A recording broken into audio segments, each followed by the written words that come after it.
오늘 말씀은 골로새서 2장 16절부터 있는 말씀, 하나님의 공급하심으로 자라라는 제목으로 말씀을 나누고 싶습니다. 19절의 말씀에 보면 온 몸이 머리로 말미암아 마디와 힘줄로 공급함을 받고 연합하여 하나님이 자라게 하심으로 자라느니라, 이렇게 우리에게 말씀하고 있습니다. 6절의 말씀처럼 너희가 그리스도를 주로 받았으니 그 안에서 행하고 그 안에 뿌리를 박으며 세움을 받아 교훈을 받은 대로 믿음에 굳게 감사함을 넘치게 하라. 그리스도를 따르라, 이렇게 말씀하고 있고, 조금 전에 읽어드렸던 말씀은 그리스도를 주로 고백한 성도들이 서로 힘줄로 공급함을 받고 연합을 하여서 하나님이 자라게 하신다는 말씀을 하고 있습니다. 그러니까 그리스도를 통해서 그리스도와 함께 자라가는 거죠. 무엇이? 1차적으로 나 자신이 그렇고 2차적으로는 우리의 가정과 교회가 그렇게 자라가야 한다는 것입니다. 그렇지 않으면 그것은 하나님이 자라게 하신다, 그렇게 말할 수가 없는 것입니다. 근데 이러한 말 자체가 말이 안 되죠. 이해 가세요?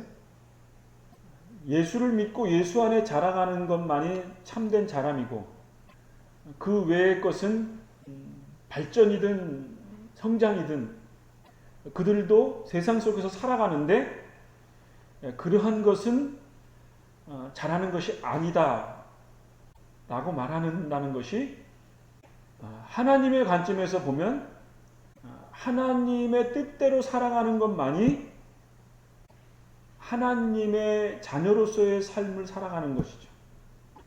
그런 의미에서 우리가 온전히 그리스도 안에서 자라가는 것만이 하나님이 우리를 자라게 하셨다라고 고백할 수 있는 것입니다. 세상 사람들이 우리보다 더 재미있고 건강하게 살 수도 있지요. 그렇지만 세상 사람들이 살아가는 그 소위 말하는 잘 되는 것과 예수 안에서 예수와 함께 더불어 잘 되는 것과는 본질적으로 다른 것입니다. 그러니까 이 세상의 현실을 살아가는 게 그만큼 어렵다는 거죠. 예수를 믿으면 자녀도 잘 되고 하는 사업도 잘 되고 이것도 잘 되고 저것도 잘 되고 모든 게 다 잘 돼요. 그러면 할렐루야죠. 할렐루야가 아니고 놀렐루야죠. 그런데 예수를 안 믿는 사람보다 더 잘 되는 사람이 적지 않게 있거든요. 어떤 경우는 예수 잘 되는 사람과 비교할 수 없을 만큼 잘 되는 사람들이 있어요. 그럴 때 우리가 저 사람 참 잘 됐다 라고 하는 그 관점이 우리가 예수님 안에서 잘 됐다라는 것과 본질적으로 다른 것이다. 세상 사람들은 예수님의 십자가 사건에 대해서 어떻게 이해를 할까요? 예수라고 하는 한 인물은 십자가에서 죽은 사람, 실패한 사람, 무덤 속에 갇힌 사람, 억울하게 죽은 사람, 군중에 의해서 모함을 받아서 죽은 사람, 십자가에 못 박혀 죽기 전에는 가난한 사람들과 어려운 사람들과 그리고 당대의 사람들이 말하지 못했던 하나님의 진리를 가르쳤던 선한 인간, 예수. 그 예수가 자기 자신을 구원하지 못하고 억울한 누명과 선동에 의해서 십자가에서 죽었다. 그것이 일반 세상에서 바라본 예수님의 모습이죠. 그들이 직접 목격한 모습이죠. 그런데 하나님의 비밀은 거기에 있는 것이 아니고 사람들이 죽었다라고 생각하는 그 순간에 하나님이 예수를 다시 살리신 거죠. 그래서 종전에 없었던, 인간은 한 번 죽으면 끝인 것인데 그 죽었던 예수가 하나님에 의해서 다시 살아났다 라고 하는 십자가의 사건, 십자가의 능력이 사도 바울 깊은 곳에서 깨우침으로 그의 삶이 180도 변화되어지는 복음의 능력으로 사도 바울의 온 영혼을 붙잡았을 때 그가 전혀 몰랐던 골로새에 있는 성도들을 향해서 그리스도를 주로 삼고 그 그리스도와 함께 그리스도와 더불어 하나님의 자라게 하시는 은혜의 풍성함을 따라 너희들도 자라라 라고 말씀하는 것입니다. 이것은 오전에 말씀을 드렸던 것처럼 세상에 살아가는 방식과는 전혀 다른 삶의 방식을 우리에게 요구하는 것입니다. 그것이 무엇일까요? 그것은 하나님이 하나님의 방법대로 공급해 주시는 것으로 우리가 만족하는 것입니다. 제가 카카오 스토리에 제가 이렇게 원고까지는 아니지만 글을 이렇게 올려요. 매주 올리고 이번 것도 올렸는데 그 올린 내용의 글을 제가 한번 읽어보겠습니다. 하나님의 경륜적 역사하심은 그분의 참된 것으로만 자족해야 한다. 과거 그림자를 통해 보여주신 율법과 규례의 거칠애를 벗고 그분의 존귀한 참뜻에 순종해야 한다. 나의 욕망도 이방 종교적 관습들에 하나님의 영광이 거할 수 없기에 나의 영혼도 공동체도 망하게 한다. 오로지 성경을 통해서 가르쳐 주신 교훈을 깨닫고 그분의 거룩하게 공급하심을 따라 내 영혼과 삶의 기쁨을 누리며 살아야 한다. 신령해 보이는 것도 현세적인 것도 엄격한 이원론적 사고는 삶의 균형을 잃게 한다. 이 땅에서 하나님의 공급하심의 풍성함을 오로지 감사함으로 자라가는 기나긴 순례길이 우리가 현실을 살아가는 삶의 방식인 거죠.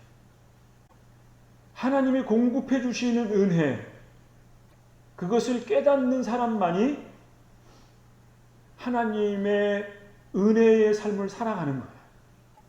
하나님, 왜 이거 안 줘요? 저거 안 줘요? 떼쓸 수도 있지요. 기도라고 하는 것은 나약한 인간이 하나님 앞에 땡깡 쓰는 거니까.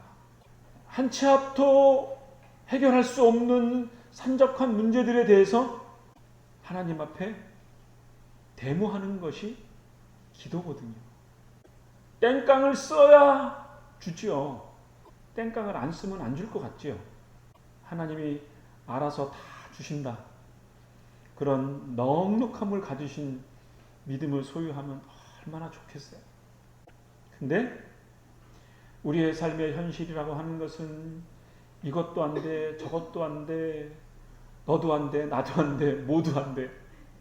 만나는 사람들마다 정말 개뿔도 없는 거 뜯어먹으려는 사기꾼들이 널렸고 이리요 늑대가 온 천하에 널린 것이 이 현세적 삶인데 그 삶 속에서 하나님 그런 선인의 경지에 이룰 수 없는 것이 저와 여러분의 삶의 모습이잖아요.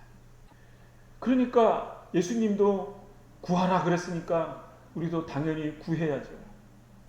필요한 것도 구하고 필요 없는 것도 구하고 이것저것 다 구해서 얻을 수 있으면 다 얻어서 가지세요. 아멘 할 것까지는 아니고 다 가지되 그것으로 우리가 만족할 수 있느냐 없느냐가 가장 핵심적인 거죠. 더 중요한 것은 내가 있는 것으로 욕심을 부리지 않고 자족하는 것. 그것이 위대한 신앙인 거예요.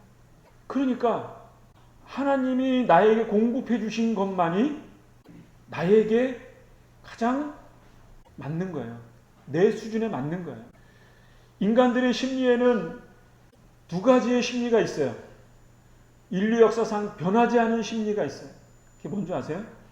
남자는 슈퍼맨 사상이고 여자는 신데렐라 사상이에요. 남자는 다 슈퍼맨이 되고 싶어 하고요. 여자는 어떤 멍청한 놈이 나를 구원해 주기를. 그래서 옷도 사주고 차도 사주고 집도 사주고 모든 것을 다 갖다 줘서 나를 공주로 받들기를 원하는 그 어리석은 여자들의 모습이 여자의 모습이고, 남자는 능력도 쥐뿔도 개뿔도 없는 게 모든 것을 다 해주겠다라고 뻥치는 것이 남자거든요. 여자는 절대 속으면 안 돼요. 그래서 공심위를 봐도 그렇죠. 뻥을 쳐도 어지간히 쳐야지. 물론 그 공심위가 얼굴이 예쁘지는 않다. 미운 상은 아니에요. 밉상은 아니지. 냉정하게. 그런데 그 공심위의 캐릭터상 얼굴도 못생겼어. 가발 쓰고 다녀. 직장도 없어. 가는 곳마다 안티야. 그런데 대기업 스타그룹인지 뭔지 대기업 상무가, 더군다나 새빨갛게 젊은 상무가 걔를 쫓아다녀요. 아무리 별 볼 일 없는 변호사지만 변호사가 공심위를 쫓아다녀요. 개뻥인 거예요. 그거를 좋다고 보는 저와 여러분들이 얼마나 한심하냐 이거지. 그런 일은 연습국상에나 일어나는 거고, 공심위에게 대기업 상무가 변호사가 쫓아다녀서 설사 좋게 됐다고 합시다. 그것이 공심위와 그 엘리트 간의 그 상황 설정이 행복한 삶이 될 수 있는 상황보다 불행해질 확률이 훨씬 많아요. 가와만사성 보세요. 암 걸린, 뇌종양 걸린 대기업 무슨 비서인지 뭔지 그 뭐예요? 상무예요? 그 자식도 상무야? 개나 소나 다 상무야. 그 상무가 말도 안 되지. 불행하잖아요. 그게 현실이거든. 그러니까 가장 좋은 건 뭐냐면 내 상황에 맞는 게 가장 이상적인 거예요. 잘생기고 몸매 좋고 잘 나가고 그런 남자 여자가 왜 나 같은 사람이랑 만나겠어요? 그러니까 그런 사람을 나는 안 만나겠어. 기도할 필요까지는 없고 그냥 내 상황에 그냥 순리에 맞으면 그게 가장 행복한 거예요. 하나님이 나에게 주신 것만이 현실적으로 이상적인 게 아니에요. 하나님이 나에게 주어진 것만이 가장 좋은 거예요. 그렇다 그래서 거지가 되려는 얘기는 절대 아니죠. 순간순간은 다 열심히 살아야지. 열심히 살아야 되지만 그런 과정에 나에게 주어진 삶의 현실이 하나님이 나에게 공급해 주시는 은혜의 방편인 거예요. 중요한 것은 그 현실에 내가 어떻게 반응하느냐가 중요한 거예요. 끊임없이 불만족스러워서 하나님 앞에 끊임없이 욕망을 강구를 하는 건 자유나, 그것이 신앙적 자세가 아니다. 이해가시죠? 그것이 기본이고 그런 삶의 현장 속에서 내가 개선해야 될 것, 긍정적으로 바라보아야 할 것, 더 성장해야 할 것, 그러한 이상과 꿈을 갖는 것이 중요한 거죠. 그거를 사도 바울이 골로새 교인들에게 말하는 거죠. 골로새 교인들은 당대의 헛된 철학과 유대인의 관례와 관습과 천사와 우상숭배와 거짓된 겸손과 모든 권모술수가 판치는 그 골로새의 상황 속에서 별 볼 일 없는 예수를 믿는 그리스도인들을 향해서 너희들이 귀하다. 예수를 믿는 골로새 교인 너희들이 귀하다. 너가 그리스도를 주로 받았으니 그 믿음 가운데 행하라 라고 말하는 신앙적 원리가 하나님이 나에게 공급해 주시는 은혜에 따라서 살아가는 것과 사실은 같은 의미인 거죠. 그러면서 사도 바울이 말하는 것처럼 하나님이 공급해 주시는 그 하나님이 자라게 하시는 그 자람에까지 성장하라 라고 권면하는 것은 우리의 신앙적인 진보, 우리의 신앙적인 성장, 어린아이에 머무르지 않고 그리스도와 연합해서 그리스도의 한 몸을 이루는 것, 그래서 교회가 든든해지고 교회는 교회의 역할을 더 온전히 감당하고 성도는 성도의 역할을 온전히 감당하는 것이 사도 바울이 골로새를 향해서 권면하는 말씀인 거죠. 이러한 신앙적인 자세가 대단히 중요하다 이거죠. 어떻게 보면 이거는 지극히 세상적으로도 상식적인 것이고 영적으로도 대단히 상식적인 것이고, 근데 이 상식적인 것이 우리의 삶의 현실에는 상식화되지 않아요. 엉뚱한 것을 쫓고 헛된 것을 쫓는다 이거죠. 그래서 그 상식을 뛰어넘어서 다른 사람들이 내 말에 현혹되어지기를 원하는 거죠. 때로는 교묘하게 술수를 써서 속이죠. 그러한 것들이 한 사람만 그런 일이 일어나는 것이 아니고 동시에 다발적으로 여러 곳에서 나타나기 때문에 그 사회가 불행한 거죠. 그러한 사회 속에 저와 여러분들도 같이 살아가니까 예수를 믿는 우리들이 괴로운 거죠. 그럴 때 그 악한 구조로부터 계속 우리도 같이 맞물려서 살아가자 라고 말하는 것은 세상적인 가치인 거죠. 그것이 아니고 예수를 주로 고백하면 그 주님이 원하시는, 주님이 공급해 주시는 은혜에 따라서 살아가는 그 순리를 따르라. 그렇게 되면 그것이 그 사회의 삶의 기준이 된다 이거죠. 그러면 그것이 그 사회의 상식이 되는 거예요.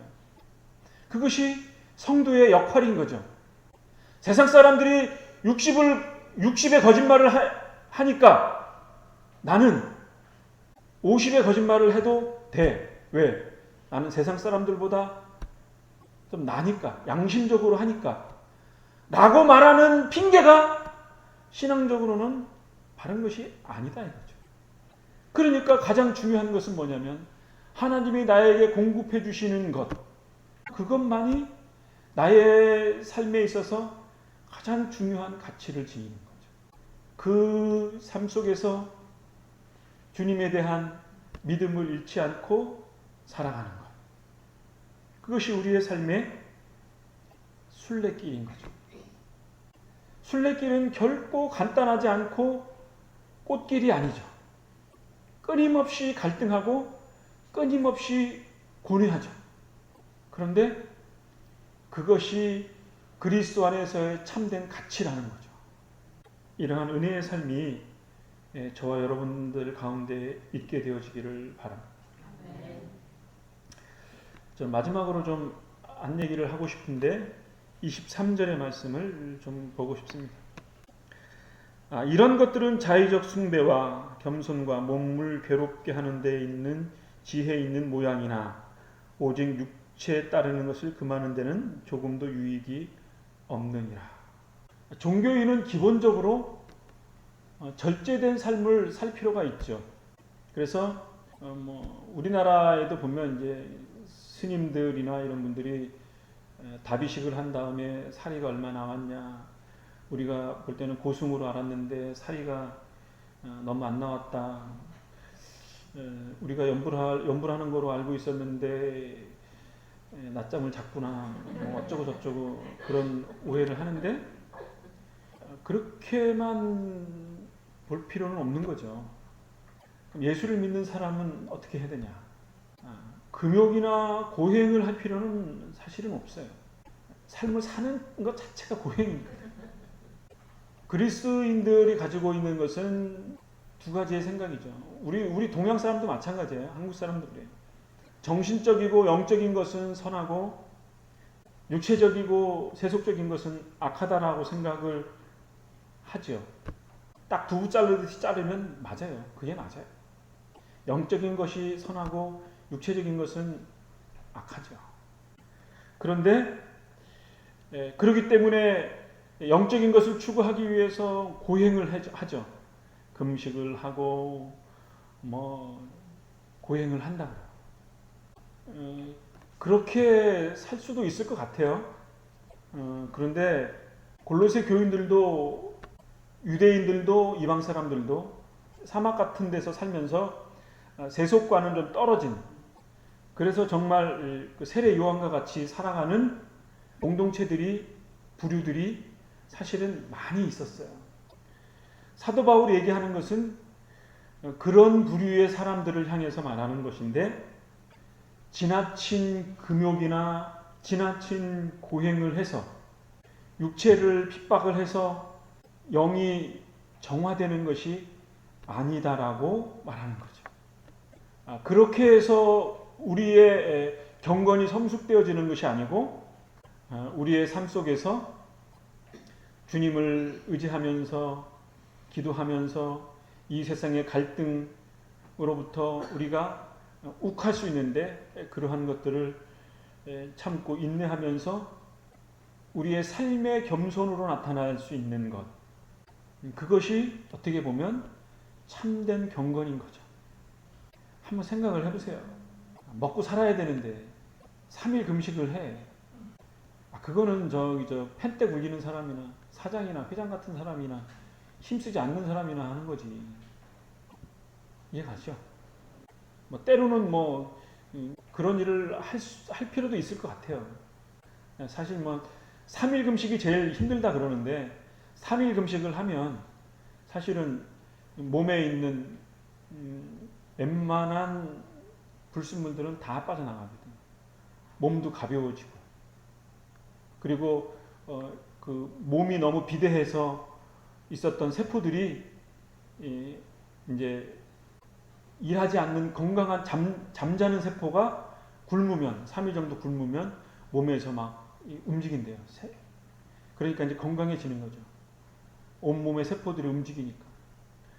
한 7일 정도 굶으면 지방이 탄대네. 그리고 한 10일 정도, 15일 정도 하면 뭐를 태우고, 20일 넘어가면 몸에 있는 장기를 태워서 생존을 한대요. 그러니까 장기가 망가지면 안 되잖아요. 그러니까는 3일이나 일주일 정도 하면 대단히 건강해질 수 있죠. 고혈압이나 당뇨 환자는 빼고. 그러니까 이것저것 다 뛰면은 할 수 있는 사람이 별로 없어요. 그러니까 얘기가 먹으면서 소식하면서 성경 읽고 묵상하면서 그렇게 우리의 마음을 다스리면서 주님과 더불어 삶을 살아가는 것이 가장 유익하고 가장 현실적이고, 그게 진짜다. 3일 금식 기도 와가지고 사기치는 안 되죠. 금식 기도 했다고 자랑하는 사람도 있잖아요. 사도 바울이 그 얘기를 하는 것이죠. 그런 삶의 모습이 저와 여러분들에게 없게 되어지기를 간절히 바라고요. 열심히 먹고 건강한 가운데 주님과 더불어 우리에게 공급해 주시는 은혜의 풍성함을 따라 하루하루를 살아가는, 한 주간을 살아가는, 우리의 생애를 살아가는 그러한 삶의 모습이 있게 되어지기를 간절히 바랍니다. 기도하겠습니다.